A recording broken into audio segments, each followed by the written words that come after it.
Turning now to your community focus, from the future of Camp Cronin and PBD Fest to tax breaks in the hurricane barrier, there is a lot of ground to cover with Providence Mayor Brett Smiley. Thanks for being here at 4 today. Happy to be here. So let's start with Camp Cronin. This is a piece of seaside property in Narragansett that the city formerly used as a recreation facility for seniors and youth. It's been closed now for quite a while and has fallen into disrepair. Just yesterday, the Providence Journal reported it was sold in a tax sale back in October for $17,000. Is Camp Cronin lost for good? No, we have paid all of the outstanding taxes to the town of Narragansett. Narragansett needs to go through the process now to pay back the person who bought the tax lien at tax sale, and we've corrected the billing thing. What happened was property tax bills were being mailed to the recreation department. The previous administration either didn't receive them or missed them. We don't really know. This was last year, but nevertheless, the town of Narragansett knows to mail the tax bill to the finance department at City Hall.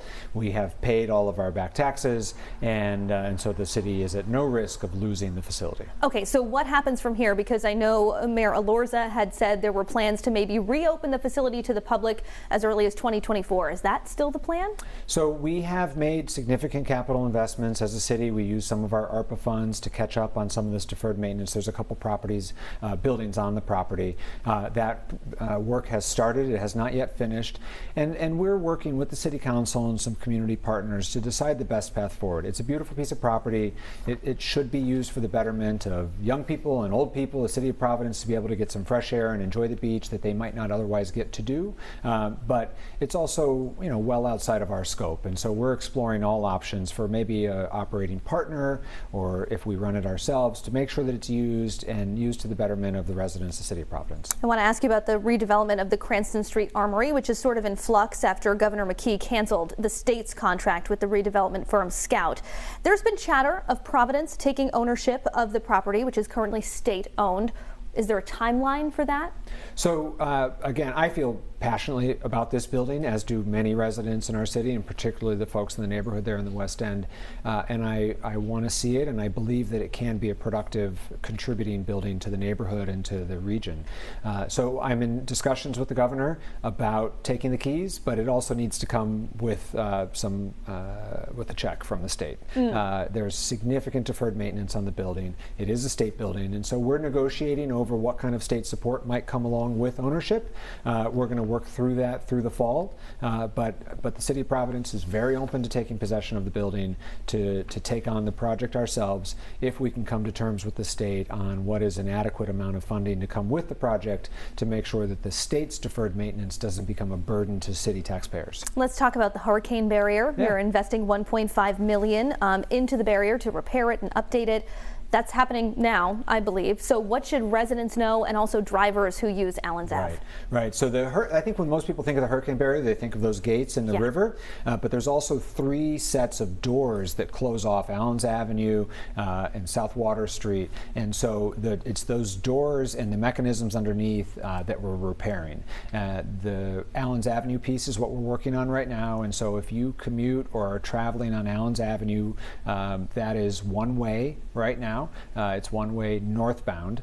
So if you're trying to go south towards Cranston, you need to go by the hospitals and then cut over. I'm happy to say that we are on schedule. And even though it's a little bit of a nuisance, I hope people are excited by the fact that we are investing money in this critical infrastructure that when the moment comes that we need it, is too late to start fixing it. And so this is the time to do it, and this is what I mean by running, a well-run city that takes care of its assets. And so even though it's a bit of a headache, it's money well spent. 30 seconds, Mayor. We reported earlier this week that applications are open for the Providence Police Training Academy. What's your pitch to someone who might be watching at home who's thinking about getting into law enforcement but isn't sure they want to do it in Providence? So Providence's department is one of the finest police departments in the country. We are a national model for community policing. We also have a diverse set of units where you can specialize in certain fields, and you will receive incredible mentorship and support from the city.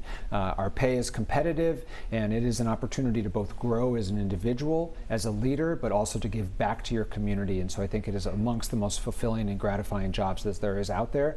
And we really encourage people to learn more at providencepolice.com, where you can either apply or just sign up to learn more and get matched with a mentor and figure out exactly what this job is about, but it is an incredible opportunity to both grow, have a fulfilling career, and give back to your community. Just quickly before I let you go, I have to ask about PVD Fest. Yes. You sort of made some changes. Yep. Block parties are happening the first day of the festival That's now right. on that Friday. What should attendees and businesses know about that? So businesses should know that they need to apply if they want to do a block party. So they need to apply to the Department of Arts, Culture, and Tourism. All these businesses know how to do this. And so they know the process, but they need to apply.